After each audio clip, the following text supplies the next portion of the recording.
E eu assisti a Frankenstein, essa versão de Guillermo del Toro, que é um diretor que eu amo demais. Cara, muita coisa pra falar, então fiquem no vídeo, vai ser um bate-papo muito legal. Agora, aqui no Papo e Cinema, tudo sobre Frankenstein de Guillermo del Toro no Papo e Cinema. Produção, roda a vinheta e vamos com tudo.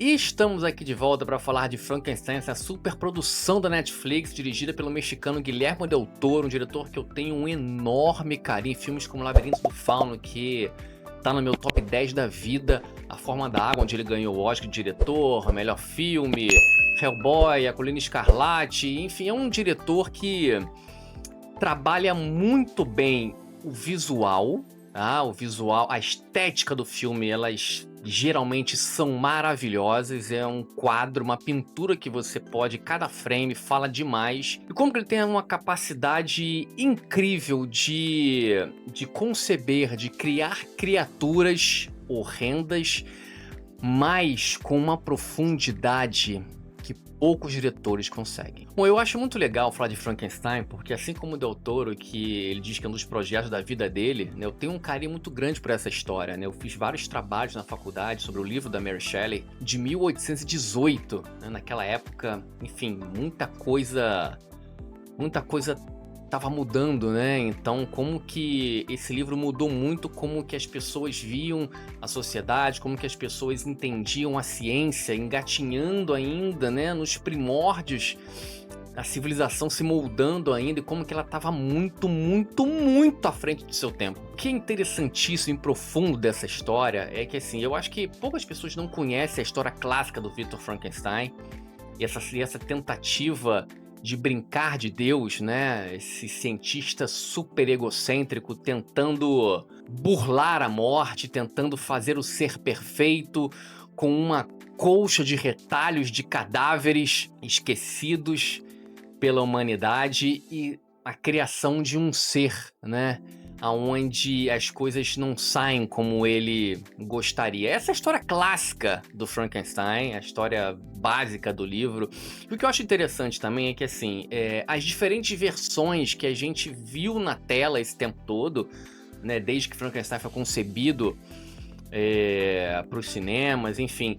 E aqui a gente tem mais uma versão, né, mais uma ideia do diretor, né? O Guillermo del Toro, ele muda bastante muita coisa, né? Mas como em todas as versões, né? A gente não pode sempre, a gente fica às vezes chateado, ouvir várias críticas do filme, porque muda aquilo, porque muda isso, muda aquilo. A ideia, a alma do filme, a alma da história da Mary Shelley está ali.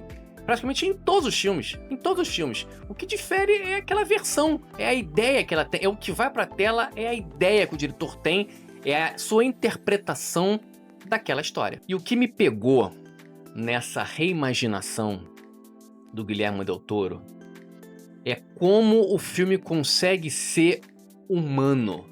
Como que ele consegue transcender essa história do criador e da criatura, do criador versus a criatura, e transformar esses dois personagens em um só. São personagens que se completam. Então, assim, essa humanização da história, eu vou assumir pra vocês que me pegou bastante, porque eu fiquei pensando tanto no filme, tanto nos dias que foram passando, e cada vez que eu ia pensando mais, principalmente nas consequências que a criatura, quando ela percebe o que ela é, né? E a vontade dela de querer ser amado, de querer ser percebido, de querer tentar ser um humano, né? Porque ele é um ser de carne e osso, apesar de como ele foi concebido. E a dicotomia, né? A distorção que ao mesmo tempo ele quer ser isso, e ao mesmo tempo ele não passa de um monstro, de uma criatura, de uma colagem, né, de uma colagem impiedosa, maldosa, de um cientista egocêntrico com muitos conflitos internos e uma vontade muito grande de ser aceito, pela sociedade, principalmente aí que tem uma mudança gigantesca na história, que é a relação que o Victor tem com seu pai, com a sua família, né?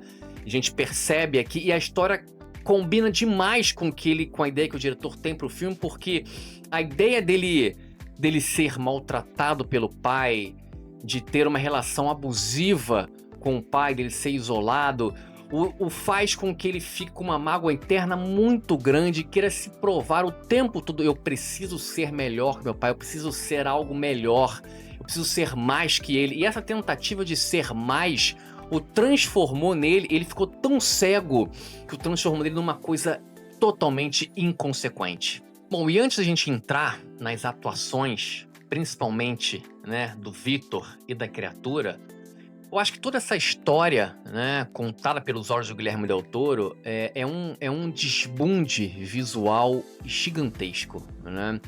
E as referências históricas, literárias, artísticas que ele coloca no filme, vejam nas redes sociais, né, as várias referências sobre pintura, sobre arte, né? Como eu falei pra vocês, vários planos. Se você pausar o frame, você faz um quadro de tão belo é a combinação das cores, uma fotografia maravilhosa. Então, assim, isso já é uma característica muito grande do Guilherme Del Toro, se expressar muito pelo visual, né?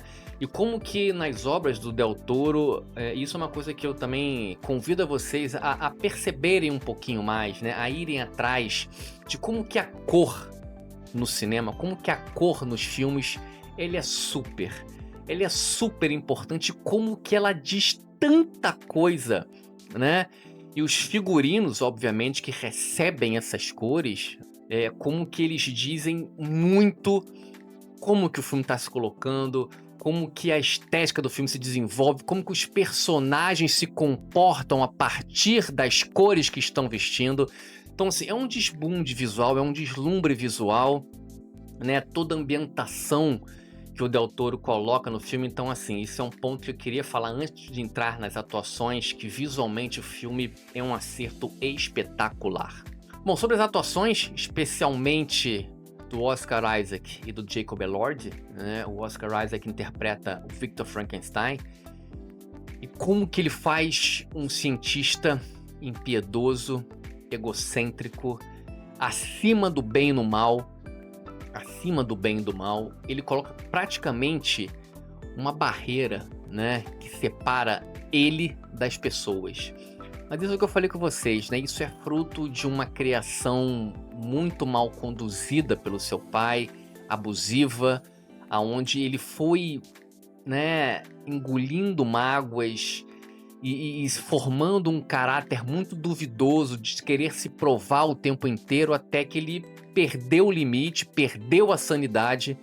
E uma coisa que os dois personagens têm, que diz muito sobre o filme, que eu acho que é aí que entra a parte que o Del Toro humaniza e coloca os dois como um personagem só, ambos se completam, é no olhar.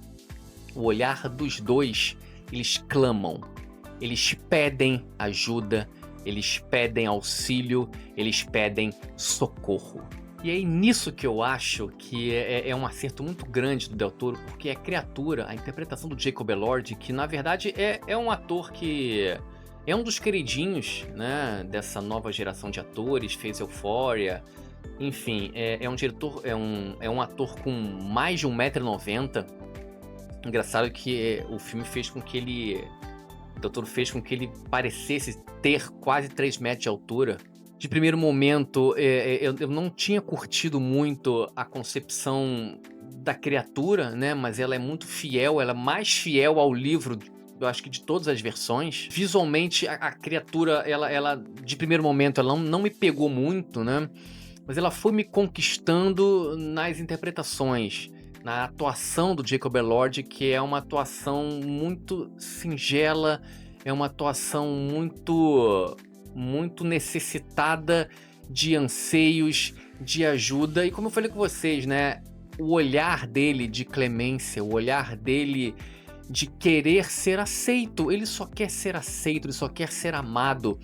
E o que eu acho interessante, assim, como que o filme estabelece de primeiro momento essas duas relações, né? Do Oscar Isaac odiando a criatura, impiedosa, querendo matá-la e tal.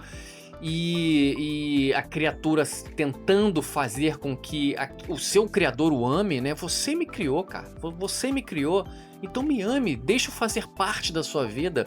E como que depois isso muda, né? Como que depois essa parte muda. As versões, os olhares mudam, né? A clemência passa, a aceitação, a piedade, o perdão vem para dentro do cientista e o ódio passa a fazer parte da criatura. Isso é muito interessante, como que essa mudança de perspectiva faz muito bem pra trama. Bom, no final das contas, eu acho que Frankenstein é um filme que o Del Toro muda bastante coisa da história, né? Outras coisas também ele mantém exatamente ali. Eu acho que a alma, como eu falei no início, a alma está ali, sim. Eu gostei muito da abordagem que ele reinterpreta essa história mais humana, tá? Entendo quem não tenha gostado, quem tenha dito que o filme ficou mais fofinho, que o terror foi embora. Eu entendo, né? Mas eu acho que é a versão do diretor, cara. É a ideia que ele teve para esse filme. E pra mim, particularmente, eu gostei, eu entendi, me emocionei. O final do filme é maravilhoso e combina demais com tudo que ele foi vendido pro espectador, tá? Tem uma frase, eu acho que sintetiza muito a relação que o filme tem. Os dois personagens, né? Que se completam, como eu falei. Que é quando a criatura fala pra ele, fala pro Victor que até o dom da morte você tirou de mim. O que eu tenho a não ser ficar vagando por esse mundo sem rumo. É uma frase muito forte, mas que sintetiza muito o que o filme quer te colocar, principalmente na visão da criatura. Então vou fechar Frankenstein, essa versão de Guillermo del Toro, um filme que eu gostei demais, tá? Me emocionei bastante, principalmente o terço final é muito emocionante. Eu vou chancelar, vou dar uma nota 8,5 pro filme, chancelado pelo Papo Cinema, essa versão muito digna, muito emocionante. Diferente? Sim, mas com muita alma do Guillermo del Toro. Então é isso, chegamos ao final de mais um vídeo, espero que vocês tenham gostado. Não se esqueçam de se inscreverem aqui no Papo Cinema, tá? Tem um botãozinho aí, ó. Se inscreve, não custa nada, é de graça, tá? Curtiu o vídeo, dá um joinha, compartilha para quem vocês quiserem e ativem as notificações, que sabe o quanto que é importante para o canal. Se quiser ajudar ainda mais o Papo Cinema, tem um botãozinho aí, ó, seja membro, clica nesse botãozinho preto aí do ladinho, vê o plano claquetinha e venha fazer parte da família Papo Cinema, um planozinho bem interessante que cabe muito bem no seu bolso. Nossas redes sociais também estão aqui para que vocês conheçam nosso trabalho em outras redes e deixem nos comentários, eu vou adorar debater, discutir com vocês sobre essa versão de Guillermo del Toro de Frankenstein de Mary Shelley, beleza? Então é isso, um grande abraço a todos, valeu e